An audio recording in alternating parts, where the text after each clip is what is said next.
Hello and welcome हमारे YouTube channel पे आप सभी का बहुत बहुत स्वागत है। जैसा कि आप सबको पता है कि अभी परीक्षाओं का सीज़न चल रहा है।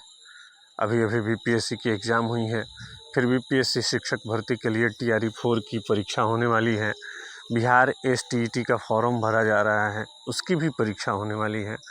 केंद्रीय शिक्षक पात्रता परीक्षा आने वाली है और बिहार दरोगा का भी फॉर्म आ चुका है। तो इन सभी परीक्षाओं को ध्यान में रखकर एक बहुत ही इम्पोर्टेंट वीडियो हमने बनाया है। इतिहास और राजनीति शास्त्र के महत्वपूर्ण प्रश्नों का इसमें संग्रह है। खास करके संविधान सभा के जो महत्वपूर्ण सवाल हैं, जो बार बार परीक्षाओं में परेशान करते हैं, उन सभी सवालों को लेकर उपस्थित हुए हैं। इस वीडियो को अंत तक देखें और हमारे चैनल को सब्सक्राइब करें, क्योंकि आगामी जितनी भी परीक्षाएं होंगी उन सभी परीक्षाओं के सिलेबस को ध्यान में रखकर हम वीडियो बनाते हैं। तो चलिए वीडियो के स्टार्ट करते हैं। पहला सवाल है, अमेरिका में महिलाओं को वोट देने का अधिकार कब मिला? जी हाँ, अमेरिका में महिलाओं को वोट देने का अधिकार कब मिला? तो इसका सही जवाब है 1920। अमेरिका में महिलाओं को वोट देने का अधिकार कब मिला? तो 1920। चलिए अब अगला प्रश्न है, इंग्लैंड में महिलाओं को वोट देने का अधिकार कब मिला? इंग्लैंड में महिलाओं को वोट देने का अधिकार कब मिला? तो इसका सही जवाब है 1928। तो अमेरिका में महिलाओं को वोट देने का अधिकार मिला 1920 और इंग्लैंड में महिलाओं को वोट देने का अधिकार मिला 1928। चलिए अगला प्रश्न देखते हैं। अगला प्रश्न है, यंग इंडिया किताब किसने लिखी? यंग इंडिया जो किताब काफ़ी फेमस है, यंग इंडिया किताब काफ़ी फेमस है क्योंकि भारतीय स्वतंत्रता संग्राम से बहुत सारे प्रश्न पूछे जाते रहते हैं। तो जैसे कि बता दें आपको, यंग इंडिया की जो किताब है वो महात्मा गांधी ने लिखा था। यंग इंडिया जो 1922 में प्रदर्शित हुई थी, 1922 में यंग इंडिया किताब प्रदर्शित हुई थी और ये महात्मा गांधी ने लिखा था। अगला प्रश्न है, नेहरू रिपोर्ट कब पेश किया गया? नेहरू रिपोर्ट कब पेश किया गया? तो इसका सही जवाब है 1928। नेहरू रिपोर्ट काफ़ी महत्वपूर्ण घटना मानी जाती है क्योंकि इसी समय लाला लाजपत राय की मृत्यु हुई थी, साइमन कमीशन भारत आया था, तो उसी समय ये नेहरू रिपोर्ट पेश किया गया था और ये 1928 में पेश किया गया था। अगला सवाल है, कैबिनेट मिशन कब भारत आया? कैबिनेट मिशन जो है वो मार्च 1942 में आया। कैबिनेट मिशन कौन सा? Cabinet mission. तो आप याद रखिएगा, कैबिनेट मिशन भारत कब आया? तो 1942 के मार्च महीने में। चलिए बढ़ते हैं, अगला सवाल है,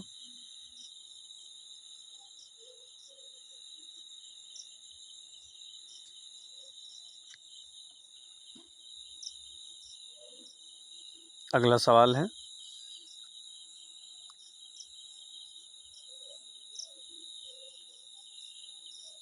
इसको थोड़ा बड़ा कर लेते हैं। अगला सवाल है, कैबिनेट मिशन भारत कब आया? तो ये सवाल तो पहले बता चुके हैं, 1946 में आया था, मार्च महीने में। उसके बाद है कि संविधान सभा का चुनाव कब हुआ था? तो संविधान सभा का जो चुनाव हुआ था, संविधान सभा का चुनाव हुआ था, ये भी 1946 में हुआ था, संविधान सभा का चुनाव। तो याद रखिएगा दोस्तों, संविधान सभा का चुनाव 1946 में हुआ था। अगला प्रश्न है, आज़ादी के पहले संविधान सभा में कितने सदस्य थे? तो संविधान सभा का गठन तो 1946 में ही हो गया था, लेकिन जब 1947 में देश आज़ाद हुआ तो मुस्लिम लीग के मांग के अनुसार पाकिस्तान एक अलग देश बन गया, तो संविधान सभा के जो कुल सदस्य थे उसकी संख्या घट गई थी। लेकिन बहरहाल अगला प्रश्न जो है इसी से रिलेटेड है, लेकिन फिलहाल अभी 389 जो संविधान सभा के 389 आज़ादी के पहले जो संविधान सभा का इलेक्शन हुआ था उसमें 389 सदस्य थे। अगला सवाल है इसी से रिलेटेड, आज़ादी के बाद संविधान सभा में कितने सदस्य बच गए। जैसा कि हमने अभी बताया है कि 1946 में ही संविधान सभा का गठन हो गया था, लेकिन पाकिस्तान के अलग हो जाने के कारण संविधान सभा के बहुत सारे सदस्य थे, उन्होंने पाकिस्तान में रहना स्वीकार कर लिया था। तो ऐसे भारत में जो बच गए थे संविधान सभा के मेंबर वो 299 बचे थे। तो आज़ादी के बाद संविधान सभा के कितने मेंबर बच गए, 299। चलिए अगला सवाल देखते हैं। अगला सवाल है, संविधान सभा के प्रथम अस्थायी अध्यक्ष कौन थे। संविधान सभा के प्रथम अस्थायी, देखिए याद रखिएगा ये अस्थायी। संविधान सभा का जब गठन हुआ था तो शुरू में पहले एक अस्थायी सदस्य चुन लिया गया था और वो थे डॉक्टर सच्चिदानंद सिन्हा। तो याद रखिएगा डॉक्टर सच्चिदानंद सिन्हा। अगला सवाल है, संविधान सभा के प्रथम अस्थाई सदस्य कौन थे। अस्थाई होगा क्योंकि अस्थाई तो सच्चिदानंद सिन्हा है, तो प्रथम अस्थाई अध्यक्ष कौन थे, तो ये डॉक्टर राजेंद्र प्रसाद थे। तो अस्थाई की जब बात है तो सच्चिदानंद सिन्हा और अस्थाई की जब बात है तो डॉक्टर राजेंद्र प्रसाद है। चलिए देखते हैं अगला सवाल। संविधान सभा के संवैधानिक सलाहकार, बहुत ही इंपॉर्टेंट प्रश्न है, बार बार पूछे जाते हैं, बीपीएससी की बहुत सारी परीक्षाओं में पूछा गया है। संविधान सभा के जो संवैधानिक सलाहकार थे वो कौन थे, तो BN राव। याद रखिएगा संविधान निर्माण में इनकी काफ़ी भूमिका थी और ये काफ़ी प्रसिद्ध व्यक्ति थे। तो ये क्या है, BN राव। अगला सवाल, संविधान सभा के प्रारूप समिति के अध्यक्ष कौन थे। प्रारूप समिति, देखिए संविधान सभा का गठन हुआ था तो बहुत सारी समितियों का गठन हुआ था, लेकिन इनमें जो प्रारूप समिति के अध्यक्ष थे वो कौन थे, तो वो थे डॉक्टर भीमराव अम्बेडकर। वो कौन थे, डॉक्टर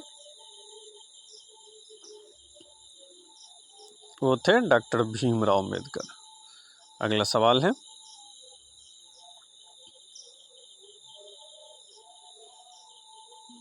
संविधान सभा के कार्य संचालन समिति के अध्यक्ष। प्रारूप समिति के अध्यक्ष भीमराव अम्बेडकर थे, लेकिन ये क्या है, कार्य संचालन। तो कार्य संचालन जो समिति है इनके अध्यक्ष थे KM मुंशी। याद रखिएगा संविधान सभा के जो प्रारूप समिति थे उसके अध्यक्ष थे भीमराव अम्बेडकर और जो कार्य संचालन समिति था उनके अध्यक्ष थे KM मुंशी। अगला प्रश्न है, संविधान सभा के प्रांतीय संविधान समिति के अध्यक्ष कौन थे। प्रांतीय संविधान समिति, प्रांतीय बहुत सारे प्रांतों में बटा हुआ था भारत देश, तो प्रांतीय समिति के अध्यक्ष कौन थे, तो ये सरदार वल्लभ भाई पटेल थे। देश की आज़ादी के बाद भारत के एकीकरण में इनकी काफ़ी महत्वपूर्ण भूमिका मानी जाती है। भारत के एकीकरण का श्रेय इन्हीं को दिया जाता है। इन्होंने ही रक्त और लौह की नीति अपनाई थी भारत में। अगला प्रश्न है, संविधान बनने में कितना समय लगा। संविधान को बनाने में कितना समय लगा, तो 2 वर्ष 11 महीना और 18 दिन। संविधान बनाने में 2 वर्ष 11 महीना और 18 दिन लगे। ठीक। अगला सवाल है, संविधान सभा के अंतिम बैठक में कितनी महिलाएं थीं। देखिए संविधान सभा में टोटल 15 महिलाएं थीं और 15 महिलाएं कांग्रेस के सदस्य थी।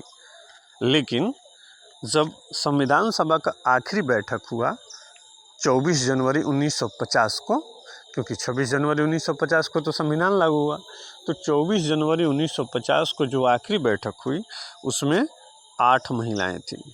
ये बहुत ही इम्पोर्टेंट क्वेश्चन है और ये बार बार पूछी जाती हैं, बार बार ये पूछी जाते हैं कि संविधान सभा में कितनी महिलाएं थी। तो याद रखिएगा संविधान सभा के जो अंतिम बैठक है उसमें 8 थी, लेकिन टोटल संविधान सभा में कितनी महिलाएं थी, तो 15 महिलाएं थी। उसके बाद है